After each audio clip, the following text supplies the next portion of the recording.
Penny Mordaunt. Thank you, Mr. Speaker.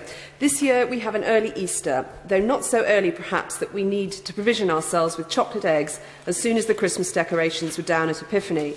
As some supermarkets seem to have substituted Easter eggs, fluffy chicks and chocolate bunnies for tinsel and crackers at cockcrow on the 7th of January, the animals of spring have been a common sight in our supermarkets for some time.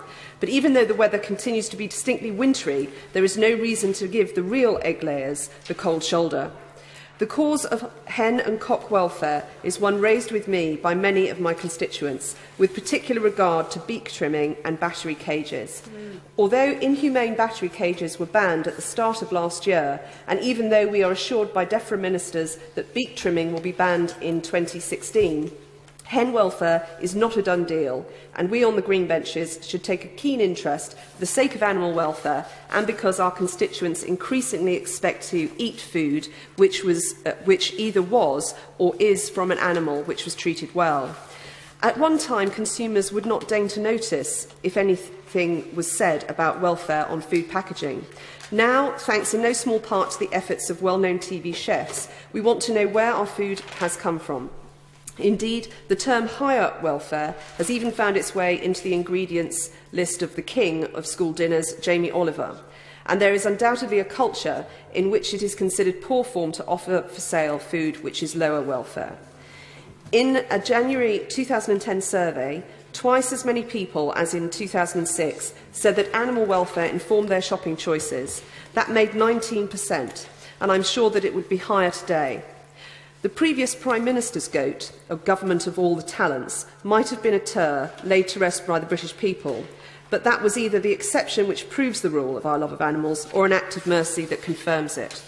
It should be the proud boast of British farmers that no land does more to ensure the welfare of its animals, and the success of the ban on inhumane cages in this country is a case in point. There was concern that increased prices would lead to a drop in demand for eggs, but the reverse was actually true, and the British consumer bought 5% more eggs in 2012 than it did in 2011.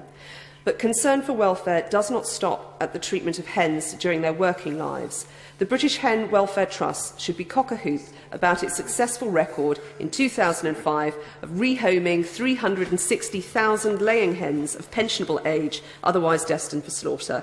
And the British public should be applauded for its adoption of so many of these creatures, and these acts of mercy, I am sure, will continue.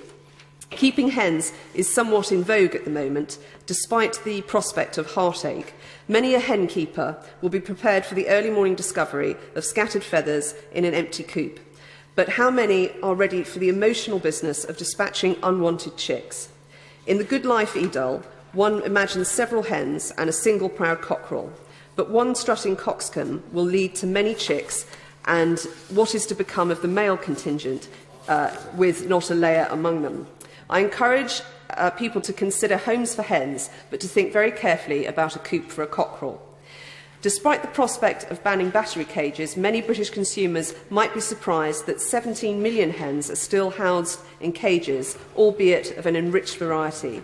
These birds provide eggs which are sold as a constituent part of another product, then, despite the efforts of the British Hen Welfare Trust, are sold for the table. The government should consider the value of labels that would show the origins of eggs when used as an ingredient and when a chicken is an end-of-lay bird, as a means of promoting high welfare standards. I also entreat the government to stick to its plan to hold a thorough-going investigation into beak trimming in 2015. Mr. Speaker, as we eventually head into spring, let us have no cock-ups on hen welfare.